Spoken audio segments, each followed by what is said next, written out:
I'm not your perfect son. I've made so many mistakes. I don't know why I thought parenting would come naturally. And this family specializes in secrets.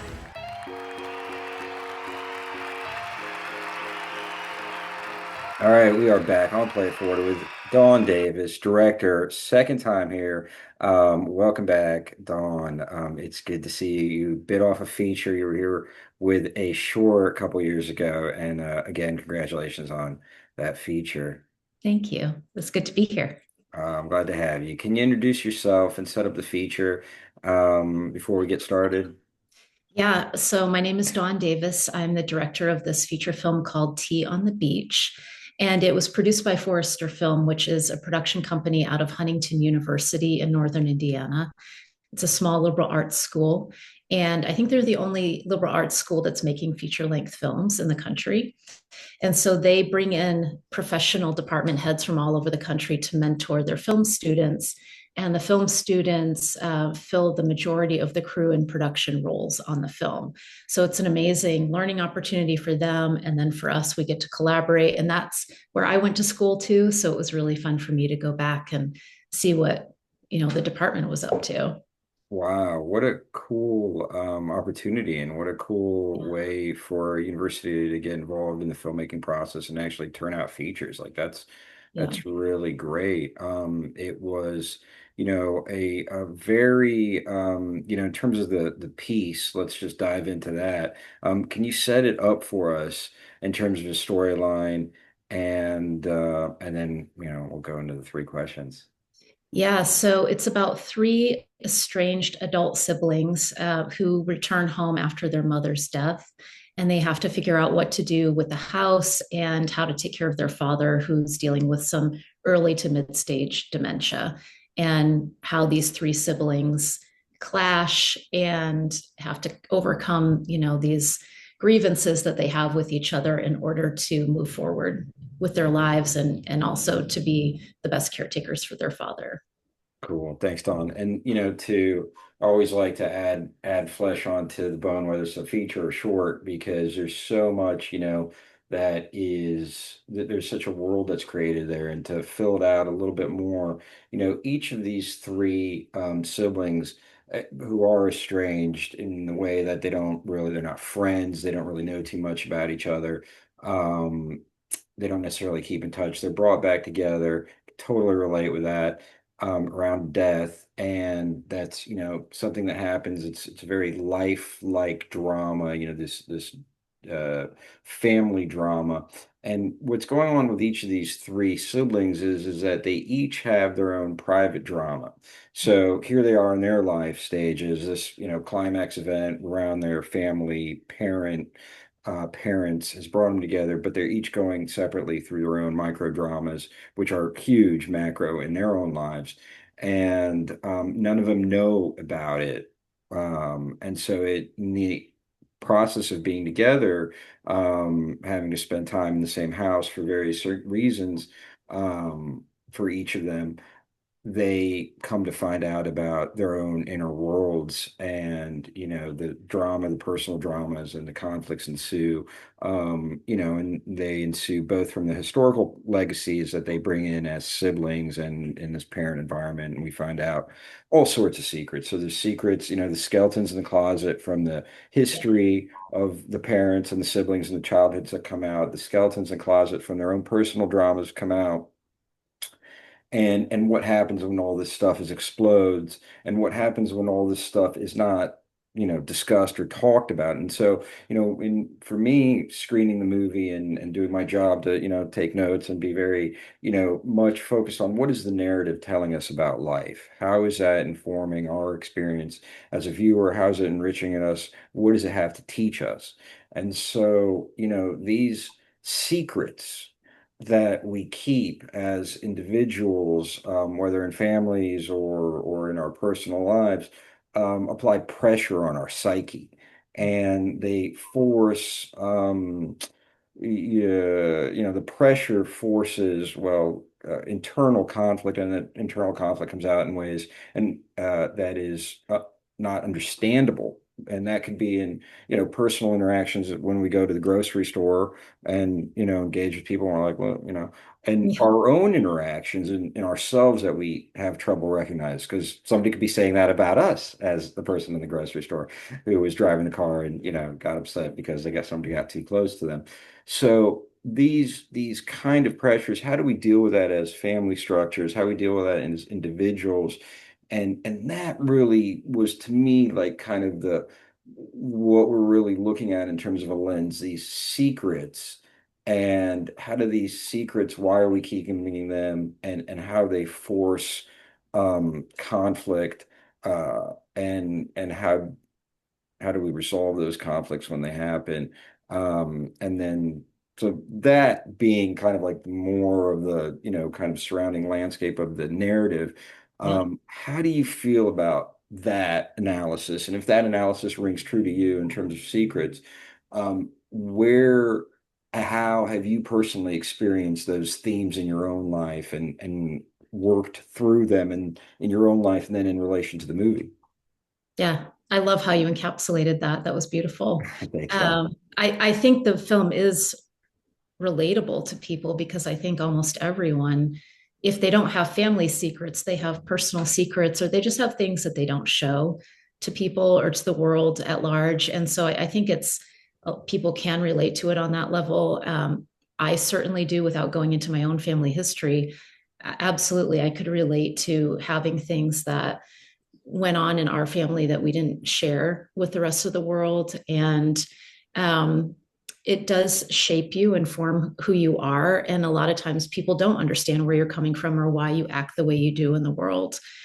And I always think about that saying, be kind because everyone you meet is fighting a great battle. Mm. And I think it's true that we have all these personal and historical triggers inside that are late and we might not know they're there. And then something touches on them and we explode or we cry or we have these visceral reactions. We take it out on other people and it seems irrational.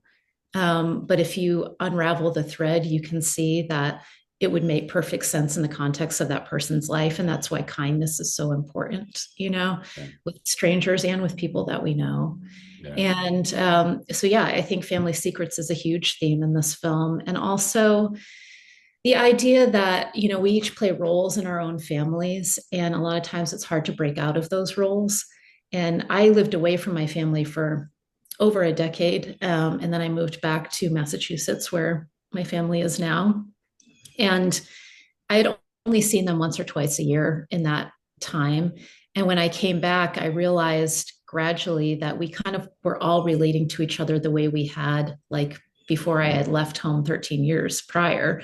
And we had to rebuild our relationships as we are now and try to let go of some past history and grievances and find forgiveness and grace for each other. And it's a long, hard process, but if people do that work to meet each other where we are now and with what we are trying to offer, instead of just filtering through the lens of this is how I know you or how I perceive you or what I think you're like, but can I really be present with you as you are now and how you're trying to show up, and can we meet each other there? Yeah, that's beautiful. It's so important, the our own personal ability to practice kindness in the face of what seems like the unknown coming at us in a confrontational way, and also to be able to meet one another in the present, with our own selves and to see the other person as, someone who has changed potentially and or allow for that change. Those are two, things that are really important for us as individuals to practice. And how do you do it when people don't change? Sometimes that happens, or they don't want to see you in the way that you've changed, and that's often creating, these conflicts. And so there's sort of that kind of side of it. So how do you practice your own sense of wellness in that context?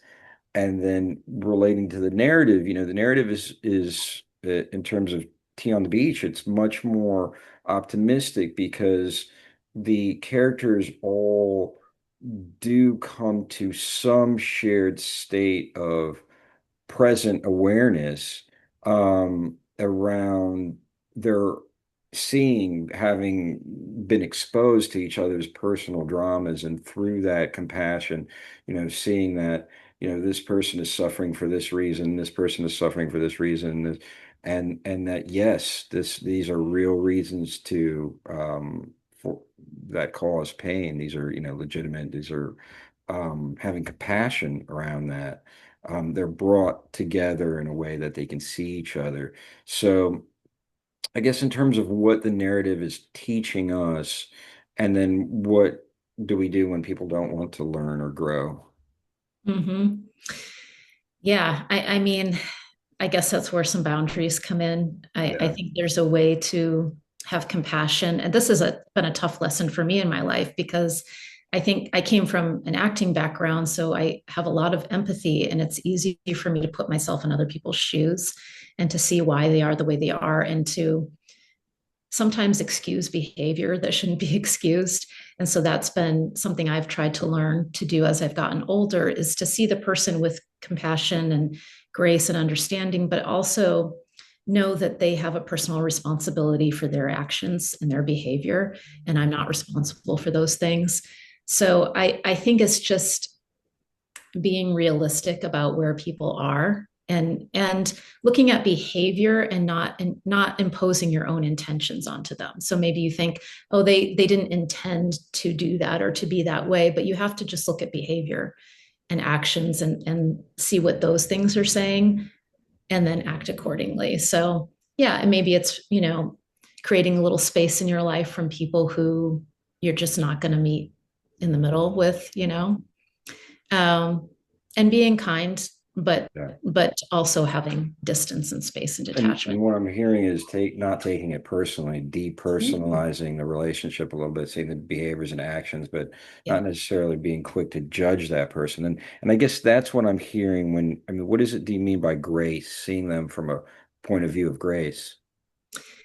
Well, just because I think it's so hard to be a human being. And if we especially come from difficult circumstances, sometimes we weren't taught, how to really be in the world or behave with people or have functional relationships. And so just offering grace to that person, that I see you, I see that you're here doing the best that you can with what you know Mm, right now. mm, mm. That doesn't mean I have Yeah, to be personally involved with you, yeah, yeah.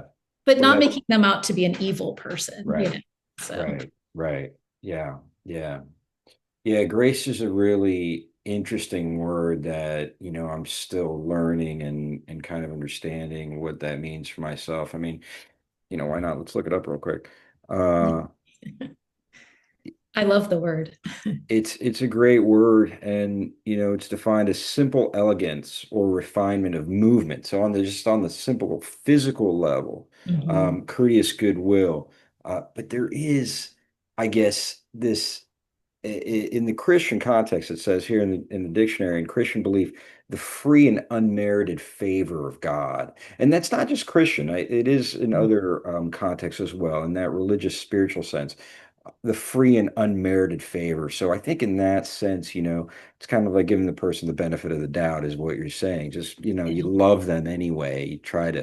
You give them the allowance to be human and to go through their own process of learning and evolving. Yeah.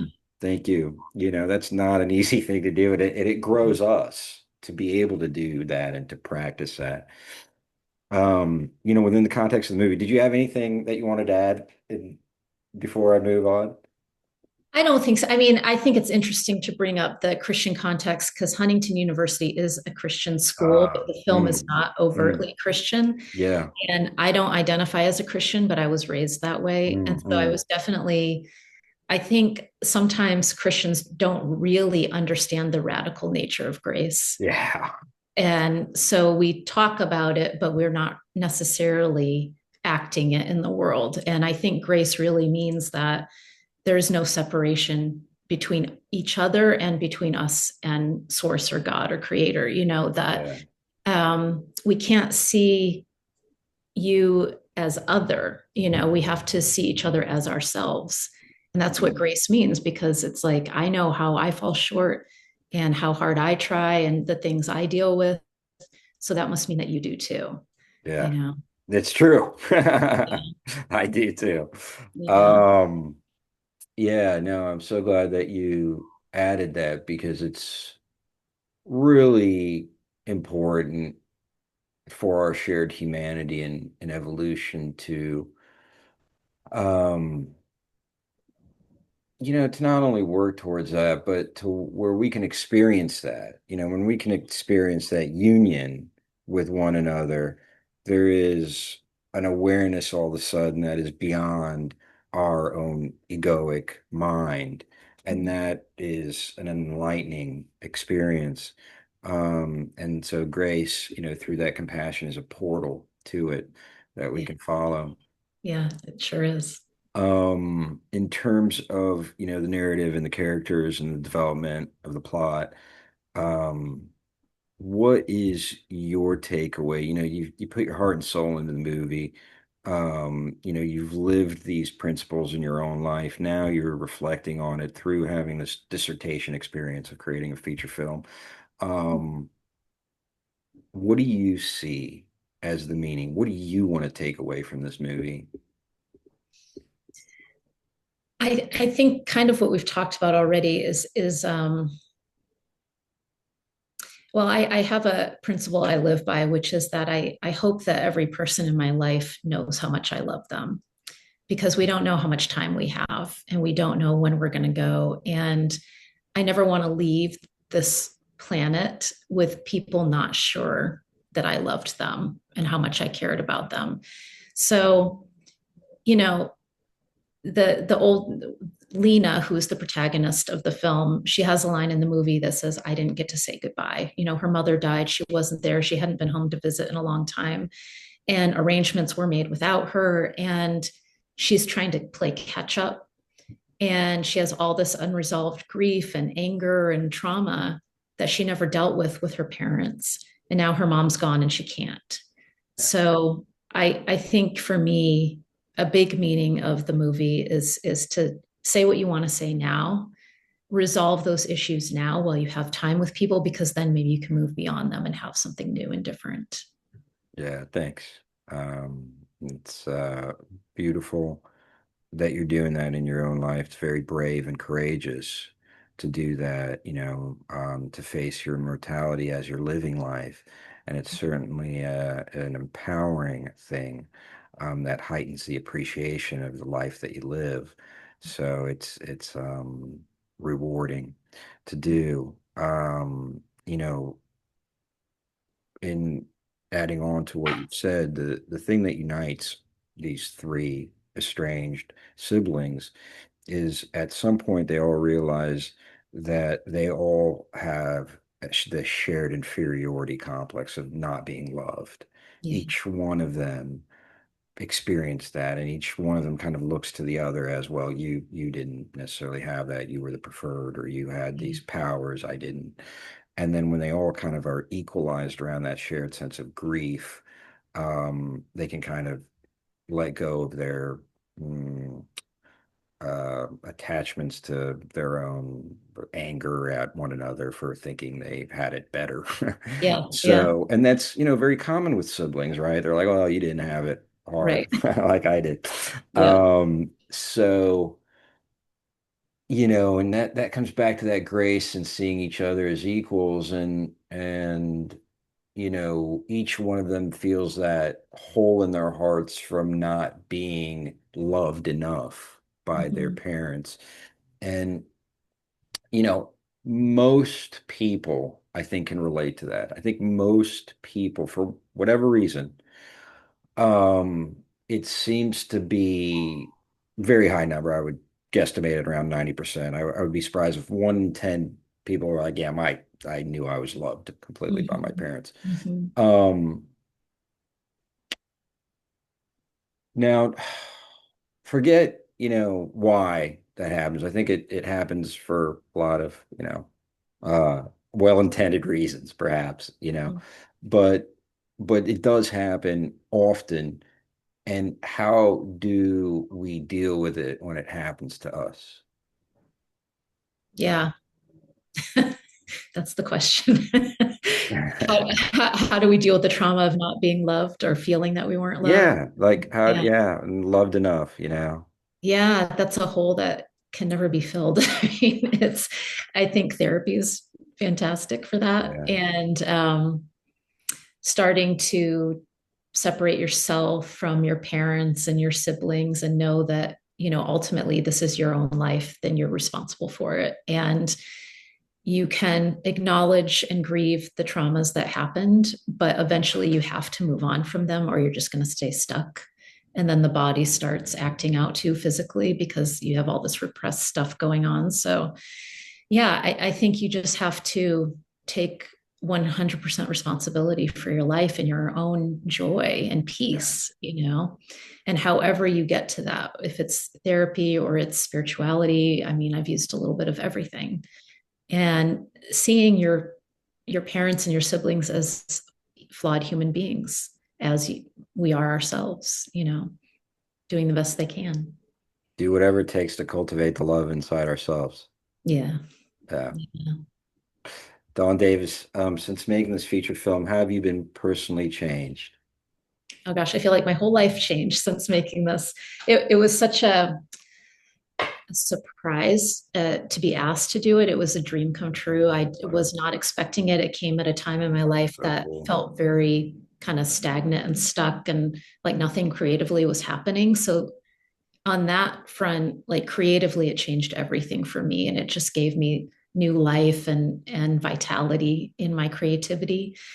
And I was able to challenge myself as a director and a filmmaker, because this is the biggest budget I've worked with so far, the biggest crew. Being in a position to mentor students was amazing. I got to go back to my hometown where I grew up and hadn't been back to in 20 years. So I, made some peace with some of my past too. And it just kind of gave me a new joy for directing, which I had done a lot in my life, but hadn't done in a long time. So now, since that film, I've been doing a lot more directing, and it's just been so wonderful. And I'm really grateful to Huntington and to my producers, especially for bringing me into the project. Awesome, Don. I'm very happy for you. The film is Tea on the Beach. Where can people check it out? So they can rent it right now on Apple TV. And by the time this podcast comes out, it should be everywhere, like on Amazon and Google Play. So people should keep an eye out for it if they don't see it yet. But All right. Thank mhm. you, Don. Thanks for being on the show. Don Davis, Tea on the Beach, director, filmmaker, and human being who's living it and living in a practice that is a path of love. Thank you for being an inspiration. Thank you for sharing with us. And until next time, everybody, play it forward. Bye, Don. I thank you. All right, Don.